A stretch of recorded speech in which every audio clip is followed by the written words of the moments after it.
नमस्कार, स्वागत है आपका आज के इस न्यूज़ बुलेटिन में। चलिए जान लेते हैं आज की कुछ बड़ी खबरों को। लालू को बड़ी राहत, विशेष कोर्ट ने रांची जेल से दिया रिहा करने का आदेश, मानहानि मामले में जमानत। विशेष कोर्ट के विशेष न्यायिक दंडाधिकारी अभिषेक रंजन ने बुधवार को रांची के होटवार जेल में बंद राजद सुप्रीमो लालू प्रसाद यादव को मानहानि के मुकाबले में जेल से जमानत पर रिहा करने का आदेश जारी किया। मानहानि मामले में जमानत मिलने के बाद राजद सुप्रीमो लालू प्रसाद की ओर से 10,000 का एक मुचलका विशेष कोर्ट में दाखिल कराया गया। विदित है कि राजद सुप्रीमो लालू प्रसाद को सोमवार को रांची के जेल से पटना के MPMLA कोर्ट में ऑनलाइन पेशी हुई थी। इसी दिन उनको नियमित जमानत भी मिली थी। राजद सुप्रीमो लालू प्रसाद के खिलाफ उदयकांत मिश्रा ने मानहानि का यह मुकदमा वर्ष 2017 में दायर कराया था। वादी ने लालू प्रसाद पर भागलपुर की एक सभा में परिवार पर आपत्तिजनक टिप्पणी और सृजन घोटाला में नाम बदनाम करने को लेकर आरोप लगाया है।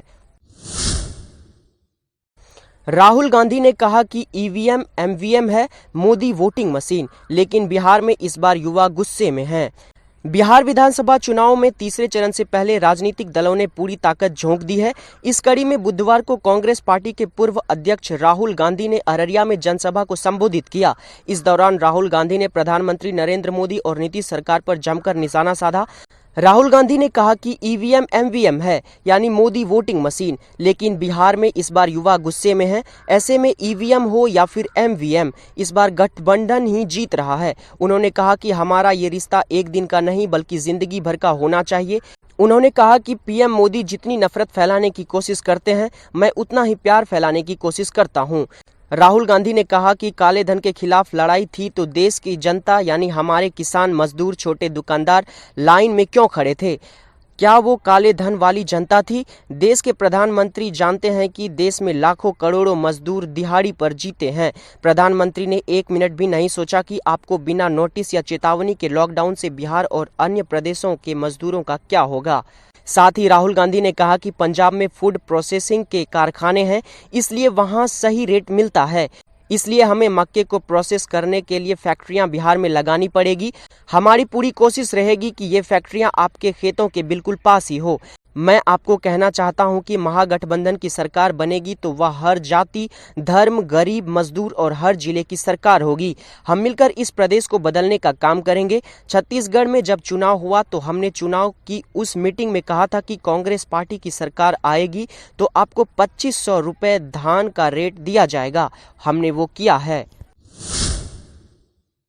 बिहार में होने वाले तीसरे चरण के लिए आज शाम थम जाएगा प्रचार, 7 तारीख को डाले जाएंगे मतदान। बिहार चुनाव के तीसरे व अंतिम चरण की 78 सीटों पर चुनाव प्रसार का शोर गुरुवार की शाम 6 बजे थम जाएगा। तीसरे चरण का चुनाव 15 जिलों में होना है। इस चरण के चुनाव क्षेत्रों में चुनाव आयोग के निर्देश के अनुसार मतदान की समाप्ति के 48 घंटे पूर्व चुनाव प्रसार समाप्त हो जाएगा। तीसरे चरण के मतदान के पूर्व सभी प्रमुख राजनीतिक दल व उम्मीदवारों ने चुनाव प्रसार को लेकर अपनी पूरी ताकत झोंक दी है। तीसरे चरण के चुनाव प्रसार को लेकर मंगलवार को प्रधानमंत्री नरेंद्र मोदी, मुख्यमंत्री नीतीश कुमार, कांग्रेस के पूर्व अध्यक्ष राहुल गांधी, भाजपा अध्यक्ष JP नड्डा, नेता प्रतिपक्ष तेजस्वी यादव, रालोसपा अध्यक्ष उपेंद्र कुशवाहा, लोजपा प्रमुख चिराग पासवान सहित अन्य प्रमुख नेता लगातार चुनावी सभाओं में मतदाताओं को गोलबंद करने में जुटे हैं। अगले 5 दिनों में 14 डिग्री तक आ जाएगा बिहार का पारा, इस बार ज्यादा होगा धुंध। प्रदेश के मौसम में तेजी से बदलाव हो रहा है। IMD पटना के अनुसार अगले 5 दिनों में औसत न्यूनतम तापमान 14 डिग्री तक पहुंचने के आसार हैं। दिन का तापमान 30 डिग्री के आसपास ही रहेगा। इसके अलावा गंगा से सटे क्षेत्रों में नमी की वजह से धुंध के गहराने के पूरे आसार बन चुके हैं। इससे शहर के बाहरी इलाकों में शहर की तुलना में से 2 से 3 डिग्री तापमान अधिक महसूस होगा।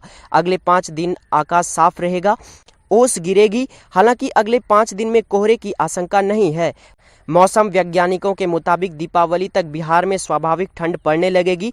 पटना IMD के निदेशक विवेक सिन्हा ने बताया कि मौसम में बदलाव शुरू हो गया है। हालांकि उन्होंने साफ किया है कि अभी एक हफ्ते तक कोहरे की आशंका बिल्कुल भी नहीं है। साथ ही आपको बताते चले कि पटना में बुधवार को रात का तापमान सामान्य से करीब 1 डिग्री नीचे यानी 16.4 डिग्री सेंटीग्रेड था। गया में तकरीबन 3 डिग्री नीचे यानी 13.2 और भागलपुर में न्यूनतम तापमान सामान्य से 4 डिग्री नीचे अर्थात 17.6 डिग्री सेल्सियस दर्ज किया गया था। हालांकि पूर्णिया में न्यूनतम तापमान सामान्य से अभी ऊपर चल रहा है। दिन का तापमान पूरे प्रदेश में सामान्य से करीब 30 डिग्री के आसपास ही रहा। भागलपुर में दिन का तापमान सामान्य से कुछ कम और पूर्णिया में दिन का तापमान सामान्य से कुछ अधिक रहा। इंजीनियर आशुतोष के हत्यारे की गिरफ्तारी की मांग।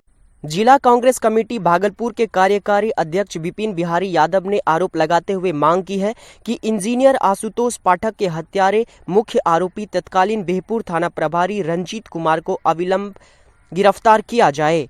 उनकी गिरफ्तारी नहीं होना दुर्भाग्यपूर्ण है। ऐसी लापरवाही सरकार और प्रशासन की विफलता को दर्शाता है। कांग्रेस पार्टी सरकार से और प्रशासन से जल्द गिरफ्तारी के साथ सख्त सजा दिलाने की मांग करती है ताकि फिर किसी निर्दोष को जान नहीं गंवानी पड़े। सरकार को अविलंब 50 लाख मुआवजा और पीड़ित परिवार को नौकरी देनी चाहिए। कांग्रेस का एक शिष्टमंडल जल्द आयुक्त से मिलकर यह मांग रखेगा। तो आज के इस न्यूज़ बुलेटिन में फिलहाल इतना ही। अगर आपको हमारा ये बुलेटिन अच्छा लगा तो हमारे चैनल से सब्सक्राइब करके जुड़ जाएं, साथ ही नोटिफिकेशन को एक्टिवेट कर ले। फिलहाल के लिए बस इतना ही। आपका दिन शुभ हो।